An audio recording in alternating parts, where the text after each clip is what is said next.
Okay, welcome back to the second half of my presentation.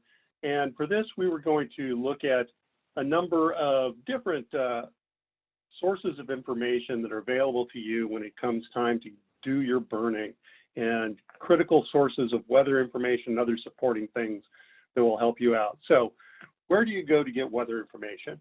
One of the best places to go is the National Weather Service. National Weather Service sites have a lot of different things going on. So we'll talk about National Weather Services. There's also the Predictive Services site. Predictive Services, they're throughout the Western United States. Here in Northern California, our Predictive Services office is North Ops in Redding. And again, they provide some information that's very helpful as well. Then we'll go back and look at the National Weather Service and some of the spot forecast opportunities. But I also want to talk a little bit, if you're working for a large landowner, a large corporation, they may have private weather services available to you, and they have meteorologists and private weather stations associated with that landowner.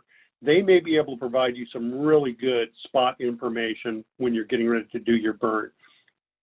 Also, there's the potential that you might have good local information. A rancher may have been living in that area for 20 to 30 years, has a really good idea of when certain kinds of weather conditions show up, such as wind shifts across the valley, or when you start getting some changes in some of the conditions that you might see, when fog is intruding and these kinds of things. So never miss out on the opportunity to get good local information. And then I'll talk about the National Weather Service grid models. And there's a lot of really cool stuff there. And then finally, I'll talk about the California Air Resources Board. So we're going to shift gears here and give you guys an opportunity to see some of these websites. Ooh, that's not the website I'm looking for. Here we go. So National Weather Service website.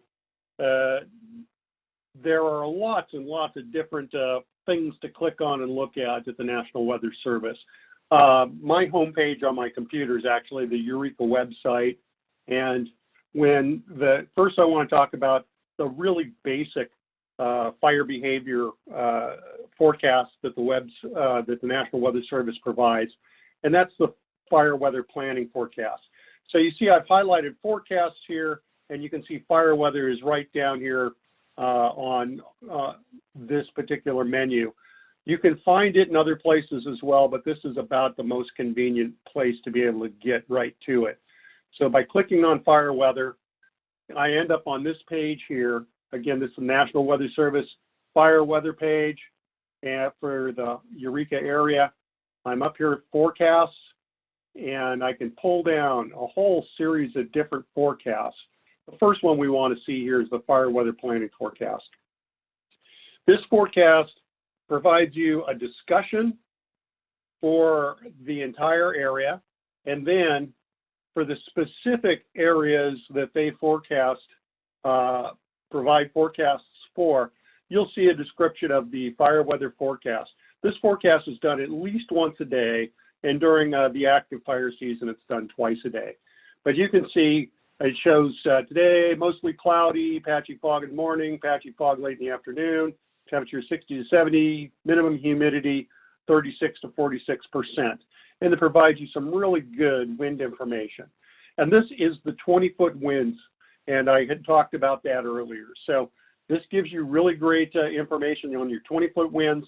You can then reduce that down based upon the fuel type that you're working in and how much that wind will decrease as it gets closer to your mid-flame or your eye level. The other thing that's important here, though, is look at your zone that they're forecasting for. This is the North Coast Zone, Zone 201. It's important to know which zone your burn is in so that you're making sure you're looking at the right forecast for your area. Because this forecast provides not only the North Coast Zone, but central Mendocino, Upper Smith River, all the way down into Lake County. So there are lots of different zones that this forecast will work for. But this is pretty much the standard forecast that you use to have a good idea of what the overall weather is likely to be in the zone. This is not the forecast I like to use, though, when I'm getting ready to actually execute the burn. I'm looking to use something that's a little closer to where I'm burning. So the next thing I want to show you is the Predictive Services page. Predictive Services, this is out of NorthOps, and they give you basically the significant fire potential, and that's what are the chances that you're going to have a significant, large, damaging fire in any of these particular zones that are designated. And it's a very simple site to use. I'm here looking for the North Coast zone, and I'm seeing nothing but green bars for the next week. So then the green means a little to no risk of large fires. Again, this can be really, really helpful when you're planning to do your burn. If you start to see you're getting into high-risk days and other kinds of critical fire, significant fire potential days, those are days you probably don't want to be looking to burn because you may get way more fire than you had planned for. So this is a good place to go to get a sense of what's going on for the next week. And there's also some other fantastic stuff out here as well. Over here on the left, you see this link for outlooks. The coordination centers do an outlook that will end up giving you, say, the 4-month outlook for NorthOps. And this is a really good tool as well to be able to see what, based upon climatology, what kind of weather and other elements that they've been seeing, that you'll end up being able to get a good sense of, when significant fire potential may be coming, what their rationale for for considering that significant fire potential. And here you can see that for April, May, they're not seeing anything. June, you start to see some significant potential over on the east side of the Sacramento Valley. And then by July, you see a significant fire potential being forecast for most of the North State, with the coastal strip kind of being the exception there until as you go down. But so this can be useful as well when you're planning your prescribed burns to look at what kind of things are out there. It provides a weather discussion, what it predicts is going to be your average precipitation, and how close to normal that is, what you expect to see for temperatures, what's going on with El Nino, fuels and drought. Lots and lots and lots of really great information is available through the Predictive Services site. So now I'm going to go back to National Weather Service because, as I had mentioned, the National Weather Service site, while it provides a great deal of good information on your basic fire weather forecast, they can get a lot more specific. And one of the ways things can become more in tune to the site where you're planning to burn is by looking at a spot weather forecast. So we're going to go here and click on where it says spot, or you can click directly on spot forecast request. And it brings up Northern California, and it shows you the forecasts that are out there right now. This can be useful. You can look at someone who maybe has requested a spot forecast very close to where you're burning, or you can request your own spot forecast as well. And so as we look at these, I'll scroll down. You can see here's a whole list of burns that have been requested. These are spot forecasts that have been requested, and it shows the status of that request. And then here's here's some completed spot forecast requests. And we will pull up one of these. This is the Bigfoot prescribed burn practice. So this is a practice request that was done, Bigfoot Road. This is outside of Boise, Idaho, actually. But the information is very useful in that it gives you the location, what to expect, dry with gusty winds this afternoon, a warming trend, And the forecast is for that precise location on the landscape. So that forecast is for this location here.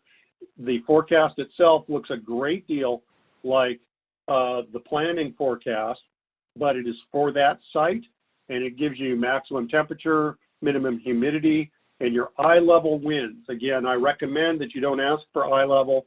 You want to be asking for the 20-foot winds. And when you request a spot, it gives you the ability to do that. That way, the meteorologist doesn't have to try to figure out how much you would end up reducing the winds for that particular burn, and you can do that on site. In any case, spot weather forecasts, these are usually obtained by the agencies. UC Cooperative Extension, when it is participating in the burns with the Humboldt County Prescribed Burn Association, will request these as well. They can be a challenge, though. Some weather offices will not do these kinds of requests for a private burner. But so you'll need to figure out whether or not you can use this tool or have access to this. But that said, this is not the only tool that's available to you when you're out doing these. So let's see if I can move my, or get around. So one of the other tools here that I want to show is the Weather Activity Planner. Weather Activity Planner is located right next to the request for that. We'll go back to the spot request page, and here we are. That was the spot forecast request page. Here's the activity planner. And by clicking on the activity planner, what it allows you to do is to go in and put in the parameters that you're looking for, say in the prescription to do your burn. And we will just go through and do a quick example. Let's say we wanted to do a burn, and we know that our temperature range, we're going to go in and do the burn in a temperature range that's between 40 and 90 degrees. But here's where our critical information is. With our relative humidity, we don't want to burn below 30% because that might be too dry, but we know above 60% it's not going to burn for us. So we put those in there, and then we can also put some wind parameters. Say we want somewhere wind speed between 0, and say we figured that 8 miles an hour of eye level was the target. We didn't want to exceed that. Well, if we're burning in grass, that's a 50% reduction. So our wind speed could go up to 16 miles per hour at the surface. So again, good information to have. And then you'd enter the latitude and longitude for your burn site. Longitude, remember to put a minus in front of the longitude. So I put in lat and long for my burn site, and I'll submit this. And what this will do is this goes to the grid models. Grid models are not necessarily supervised by the forecasters working in the office directly. Each forecast isn't looked at and supervised, but the grid models are basically taking what the Weather Service is using right now and trying to project that forward through its computer analysis. So what we can find here is today we see that we've got good overlap on temperature, relative humidity, and surface winds. Tomorrow, we really don't see a good matchup for relative humidity. It's probably going to be too moist tomorrow. Sunday shows a good opportunity. Monday, not so much. Again, the relative humidity is out of range.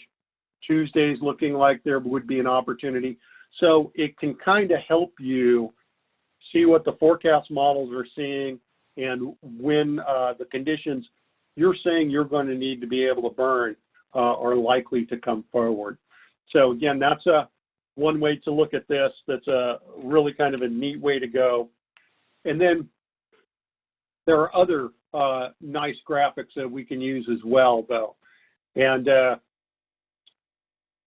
let's see, sorry about that. Let me go ahead and bring the screen back up. So other kinds of things we can look at that are really helpful. And so I'm going to scroll here back to my main Weather Service screen. Then say I was going to do a prescribed burn up in the Neeland area.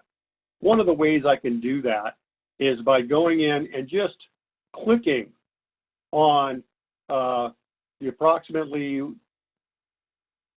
location of Neeland right there on the map. And it's going to get me a box that's pretty close to where we were. And I can see here that I can get a good sense of where Neeland is. So my area is going to be right in here I'm trying to burn. So I'll get in and I'll narrow this down and kind of click on that area.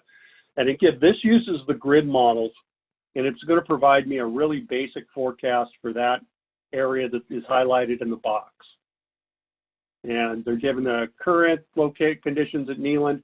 This is at the weather station that's at the Neeland helitack base, and what the forecast is up there right now. 25-degree relative humidity, and the forecast 61 degrees. The forecast high is 66. All kinds of good stuff. But what you'll see here is it'll give you a detailed forecast. Sunny, temperature rising to near 66 by 11 a.m. and falling to 56 during the remainder of the day. Light and variable wind becoming northwest 5 to 7 miles per hour in the afternoon. That sounds great. The challenge that you have with just looking at this is, again, a key element that we need to know is what's going on with the relative humidity. And you don't tend to see that in a lot of these written out forecasts that are not designed to look at fire weather. But we have a solution. So we're going to scroll down, and you'll see that there's a graphic over here, this hourly weather forecast graphic. This is a fantastic tool. So I click on that graphic, and so for that site, it provides the next several days worth of forecasting. This top line here shows temperature in red, so I can see what's going on with the temperature. The next box down here will show the wind speeds and wind direction. So this is forecasting where the winds are coming from and where they're going, which direction they're going. So the arrow kind of shows you the wind is coming out of the northwest. We would call that a northwest wind, and it shows the surface wind speeds. So again, really great information. And this is the other key right here is relative humidity. So this green line down here in this third box will tell you what's going on with relative humidity, how much you expect it to rise during the course of the day. And say, again, we determined that kind of our threshold for burning might be at 60% relative humidity. Well, we see we hit 60% today at around 2 p.m. That ends up closing that burn window for us around 2 o'clock. And tomorrow, we don't see anything, or tonight or tomorrow, we don't see any kind of burning at all as far as where the humidities come low enough for us to be able to successfully do our burn. And you can also look forward a couple of days. It'll go in and give you that same kind of information and trends, and you can look at the graphics for several days to see what's going on with this. So again, this is a really, really good tool. I like to use this when I can't get a spot weather forecast. I'll actually often pull it up when I can get a spot weather forecast, because it gives me a really good sense of how we expect to see the winds and the relative humidity change during the day.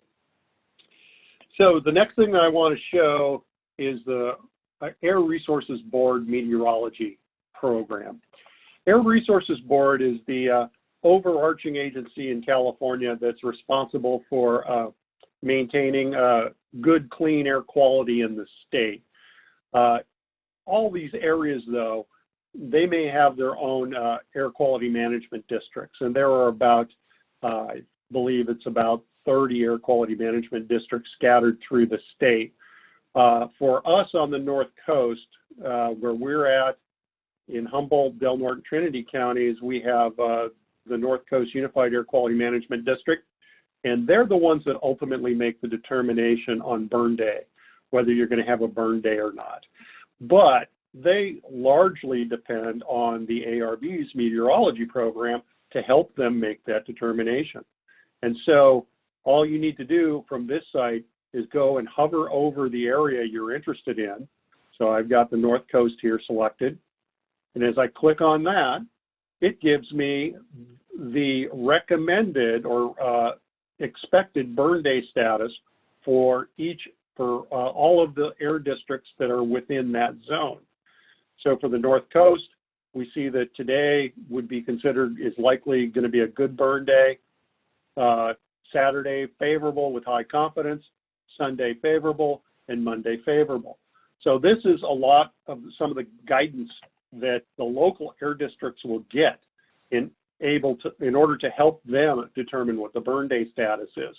This can help you if you're trying to get your resources and personnel available to go do a burn.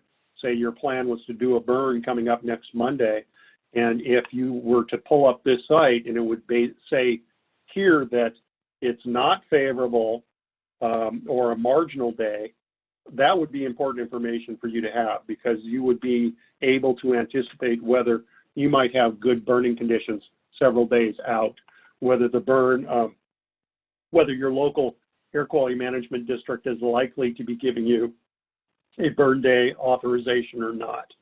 So again, this can be a very helpful tool in the planning side on whether you're going to be able to get your burns done or not. So with that, let's see if we can get back to the PowerPoint. So we're back here at the PowerPoint, and then we'll go to our next page. So what's important is make sure you have a way to get some on-site weather recorded when you're doing your burn. You need this, ideally you would have this before your burn, through your burn, and after your burn. If you're requesting a spot weather forecast from the National Weather Service, they want on-site information. If there's a remote automated weather station near your burn site, you can tell them which station is there, which one is good to use. But the best thing to have is on-site weather, where you can tell them, this is the weather that we're getting from this elevation on site. And that is gives the meteorologist at the National Weather Service office the best opportunity to be able to tell you, to give you a good forecast. So have some way to get on-site weather recorded.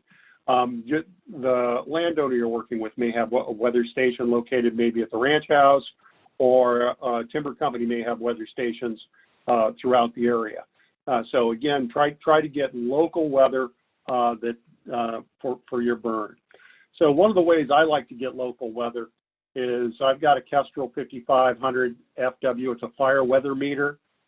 This is a device that it's very small, but it'll set up on a tripod, and it will record your wind speed, wind direction, temperature, relative humidity, but it will also do some other really neat things as well, such as calculate your probability of ignition and your fine dead fuel moisture.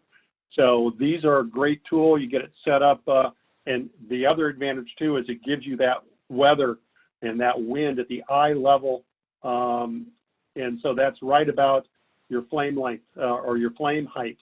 So that's a really great place to be getting your weather and to be able to provide that information to the Weather Service. So you get one of these set up on site. This one also has the ability to download it through Bluetooth directly onto your phone, so you can then get the information without even having to mess with the device. And you can set it up to record to take readings every half hour or every hour. When I'm doing burns, I like to have them record every half hour, so you have a good sense of what your weather is doing through the course of the burn. So this is an example of what the Kestrel will look like. Over here on the left, you can see it's reading the wind direction and wind speed, and it's also showing the temperature on this particular screen. On the left, or on the right side here, you can look. This is a wind speed reading, but this is one where it actually does averaging. You can set it up so that it will get you the average wind speed as well as the maximum wind speed that the device has picked up through the period, through the recording period. And so this is a really useful tool as well, because it can be one thing to sit there and you're looking at the meter and it's going 3 miles per hour, now it's 6 miles per hour, now it's 2 miles per hour. So what is really the answer for what your average wind speed is? Well, this will go ahead and be able to give you that kind of information. So that's really helpful as well. So those are 2 of the readings on here. Now we're looking at one of the other standard user pages, and this one is showing temperature, the relative humidity, and this one right here, where it shows some fire and 30%, that's telling you what the probability of ignition is. Probability of ignition is a relatively simple concept.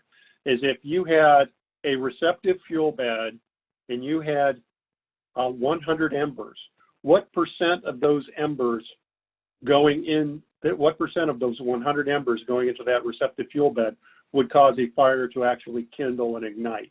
And so a probability of ignition of 30% means 30% of them would be likely to kindle. This is really useful. What we tend to see on the fire side of the business is with probability of ignition over 50%, your probability of spot fires goes way up. So when you have conditions that are below 50%, you tend to have a few spot fires, and as it goes over, your spot fire probability increases a lot. When you get into those 80 and 90% probability of ignition days, you know that if you get anything across your control lines, it's liable to start a spot fire. So very useful information to have. In addition, on this screen here, where it shows probability of ignition of 30, it also gives you the fine dead fuel moisture calculation for that.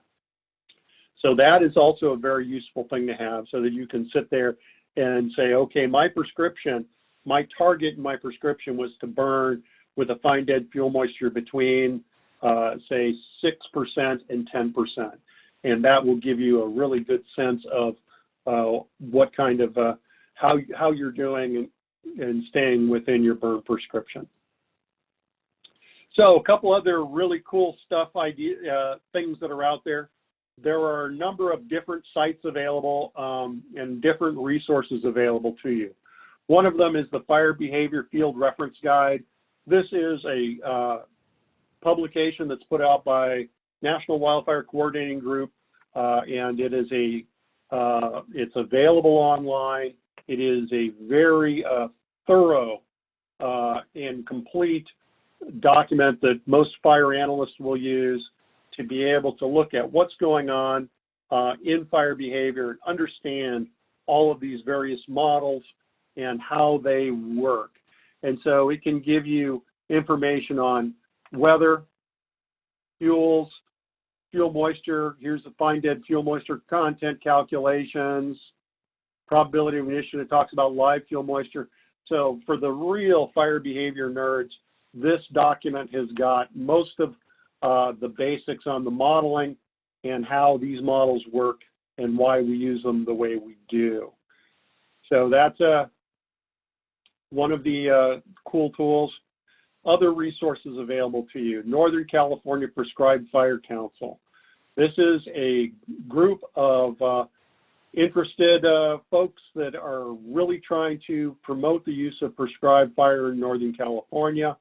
This council's been around now for about 10 years, and this is, they are a group that is working on advocacy as well as being able to get some training out there.